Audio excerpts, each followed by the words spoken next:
জানিয়ে দেব এই মুহূর্তে হাতে পাওয়া সর্বশেষ গুরুত্বপূর্ণ আপডেট বাংলা সংবাদ। শুরুতেই থাকছে শ্রমিক বিক্ষোভে উত্তাল ৪৬ কারখানায় ছুটি ঘোষণা। দিনভর শ্রমিক বিক্ষোভে উত্তাল গাজীপুরের টঙ্গী ও সাভারের আশুলিয়ার পোশাক কারখানা। বিভিন্ন দাবিতে সড়ক অবরোধ করে বিক্ষোভ ও ভাঙচুরের ঘটনায় টঙ্গী ও আশুলিয়াতে অন্তত ৪৬টি কারখানা ছুটি ঘোষণা করা হয়েছে। এবারে জানাবো স্বরাষ্ট্র উপদেষ্টার সঙ্গে ভারতীয় হাইকমিশনারের সাক্ষাৎ। স্বরাষ্ট্র উপদেষ্টা লেফটেন্যান্ট জেনারেল মোহাম্মদ জাহাঙ্গীর আলম চৌধুরী অবসরপ্রাপ্তের সঙ্গে সাক্ষাৎ করেছেন বাংলাদেশে নিযুক্ত ভারতীয় হাইকমিশনার প্রণয় ভার্মা। সোমবার বিকেলে সচিবালয় উপদেষ্টাদের কার্যালয়ে সাক্ষাৎকালে দুদেশের মধ্যে পুলিশ বাহিনী, সীমান্ত নিরাপত্তা, ভারতীয় নাগরিকদের নিরাপত্তা, বন্যা সতর্কীকরণ, পূর্বাভাসের ক্ষেত্রে তথ্য আদান প্রদান সহ পারস্পরিক স্বার্থ সংশ্লিষ্ট বিভিন্ন বিষয় নিয়ে আলোচনা হয়েছে। জানিয়ে দেব সংবাদ সম্মেলন ডেকেছে বিএনপি। চলমান পরিস্থিতি নিয়ে বিএনপির স্থায়ী কমিটি সংবাদ সম্মেলন ডেকেছে। মঙ্গলবার দুপুর 12টায় গুলশানে বিএনপির চেয়ারপারসনের রাজনৈতিক কার্যালয়ে সংবাদ সম্মেলন অনুষ্ঠিত হবে। বিএনপির মিডিয়া সেলের সদস্য শাহরুল কবির খান এ তথ্য নিশ্চিত করেছেন। জানাবো দলের ভাবমূর্তি বিনষ্টকারীদের শুধু বহিষ্কার নয়, আইনি ব্যবস্থা। বিএনপির ভারপ্রাপ্ত চেয়ারম্যান তারেক রহমান বলেছেন, আপনারা দলের ভাবমূর্তি বিনষ্টকারীদের চিহ্নিত করুন, প্রতিরোধ করুন। দল থেকে শুধু বহিষ্কারের অঙ্গীকারী নয়, তাদের বিরুদ্ধে আইনি ব্যবস্থা নেওয়ার নির্দেশনা দিচ্ছে। এদিকে শিবচরে তুচ্ছ ঘটনায় পুলিশ সদস্য সহ দুজনকে কুপিয়ে জখম। মাদারীপুরের শিবচরে তুচ্ছ ঘটনাকে কেন্দ্র করে সংঘর্ষে এক পুলিশ সদস্য সহ অন্তত দুজনকে কুপিয়ে জখম করা হয়েছে। সোমবার দিবাগত রাত 8:30টার দিকে উপজেলার বাঁশকান্দি ইউনিয়নের খলিফাকান্দি এলাকায় এ ঘটনা ঘটে। এবং সর্বশেষ জানাবো আন্তর্জাতিক সংবাদ। সরকার বিরোধী ধর্মঘটে উত্তাল ইসরায়েল, তোপের মুখে নেতানিয়াহু। গাজার একটি সুড়ঙ্গ থেকে 6 জিম্মির লাশ উদ্ধারের পর থেকে ভয়াবহ তোপের মুখে পড়েছেন ইসরায়েলের প্রধানমন্ত্রী বেঞ্জামিন নেতানিয়াহু। নিজ দেশের মানুষের কাছেই শুনছেন কটাক্ষ। জিম্মি উদ্ধারে তার ব্যর্থতার কথাই বারবার স্মরণ করিয়ে দিচ্ছেন ইসরায়েলিরা। এসব কিছুর জন্য নেতানিয়াহুই দায়ী, এমন অভিযোগই তুলছেন তারা। শুধু অভিযোগই নয়, সরকারের বিরুদ্ধে ক্ষোভ ঝাড়তে রাজপথে নেমেছে হাজারো মানুষ। রোববার থেকে সাধারণ ধর্মঘটের ডাক দিয়েছেন ইসরায়েলের বিভিন্ন সংগঠন ও রাজনৈতিক নেতারাও। এতক্ষণ শিরোনাম শুনছিলেন, এবার বিস্তারিত। প্রিয় দর্শক, আপনি যদি এই চ্যানেলে নতুন হয়ে থাকেন, ভিডিওটি দেখতে দেখতে চ্যানেলটি সাবস্ক্রাইব করে আমাদের সঙ্গেই থাকুন। আর এই ভিডিও সম্পর্কে আপনি আপনার মূল্যবান মতামতটি কমেন্ট বক্সে জানিয়ে দিন। আর হ্যাঁ প্রিয় দর্শক, জানিয়ে দিন ভিডিওটি কোথা থেকে দেখছেন। শ্রমিক বিক্ষোভে উত্তাল ৪৬ কারখানায় ছুটি ঘোষণা। দিনভর শ্রমিক বিক্ষোভে উত্তাল গাজীপুরের টঙ্গী ও সাভারের আশুলিয়ার পোশাক কারখানা। বিভিন্ন দাবিতে সড়ক অবরোধ করে বিক্ষোভ ও ভাঙচুরের ঘটনায় টঙ্গী ও আশুলিয়ায় অন্তত ৪৬টি কারখানায় ছুটি ঘোষণা করেছেন কর্তৃপক্ষ।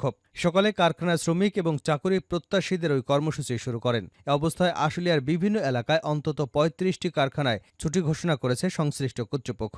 অপরদিকে গাজীপুরের টঙ্গীতে বিক্ষোভ এবং ১১টি কারখানায় ভাঙচুর করেছেন চাকুরিচ্যুত শ্রমিকেরা। এ সময় কারখানাগুলোতে ছুটি ঘোষণা করেন কর্তৃপক্ষ। সোমবার সকাল থেকে শ্রমিকরা আশুলিয়ার ইপিজেড এবং বাইপাইল আবদুল্লাহ সড়কের বিভিন্ন কারখানার সামনে জড়ো হয়ে বিক্ষোভ শুরু করেন শ্রমিকরা। এক পর্যায়ে আন্দোলনরত শ্রমিকরা নবীনগর, চন্দ্রা ও বাইপাইল আবদুল্লাপুর সড়কের বিভিন্ন পয়েন্টে ব্যারিকেড তৈরি করে অবরোধ করেন এবং বিভিন্ন কারখানা লক্ষ্য করে ইটপাটকেল নিক্ষেপ শুরু করেন। এতে গুরুত্বপূর্ণ সড়ক দুটিতে তীব্র যানজটের সৃষ্টি হয়। উত্তেজনা ছড়িয়ে পড়ে এই অঞ্চলে। এ অবস্থায় আশুলিয়ার বিভিন্ন এলাকায় অন্তত ৩৫টি কারখানা ছুটি ঘোষণা করে সংশ্লিষ্ট কর্তৃপক্ষ।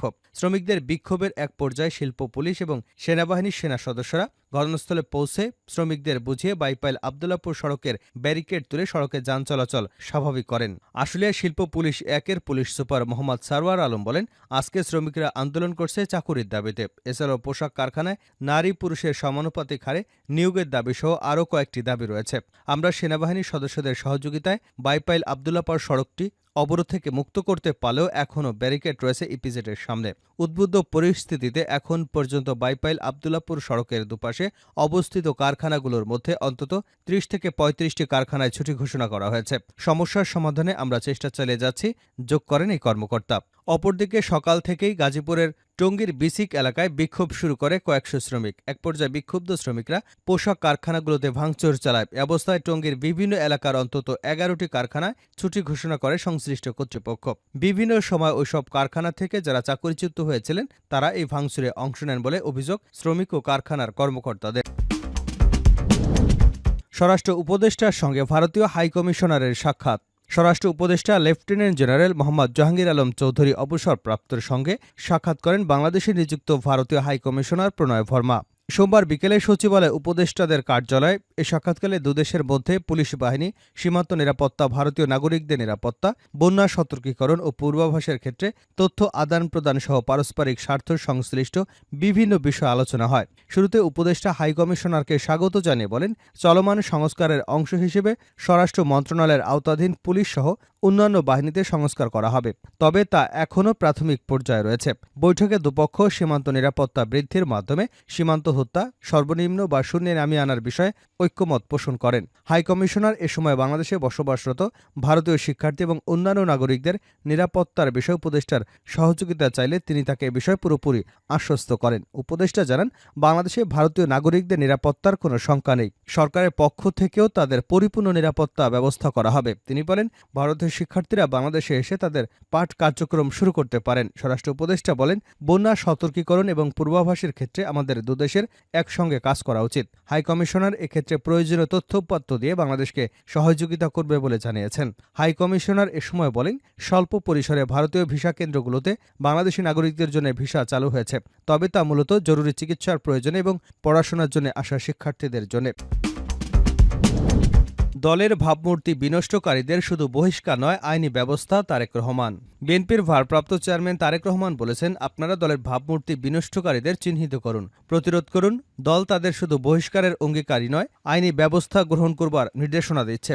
তৃণমূল নেতাকর্মীদের সঙ্গে ধারাবাহিক মত বিনিময়ের অংশ হিসেবে আজ সোমবার খুলনা বিভাগের সভায় তারেক রহমান এই অঙ্গীকার ব্যক্ত করেছেন।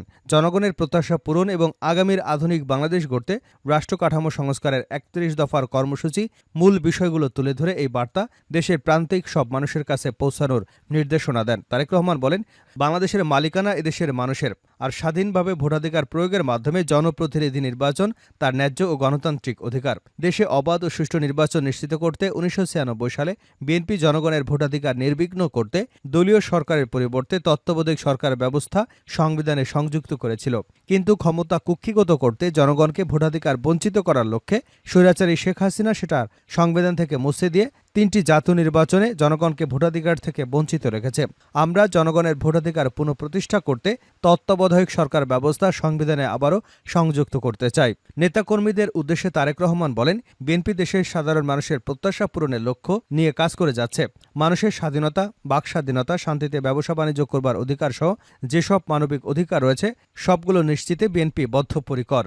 ঢাকা ক্যান্টনমেন্টের মইনুল রোডের স্মৃতিবিজড়িত বাড়ি থেকে বেগম খালেদা জিয়াকে উচ্ছেদের প্রসঙ্গ টেনে তারেক রহমান বলেন, যে বাড়িতে শহীদ প্রেসিডেন্ট জিয়াউর রহমান বসবাস করেছেন, যে বাড়ির প্রতিটি ইঞ্চিতে তার এবং তার ভাইয়ের শৈশব কৈশোরের স্মৃতি জড়িয়ে আছে, যে বাড়ি তার মায়ের সংসারের সূচনা আর বৈধবে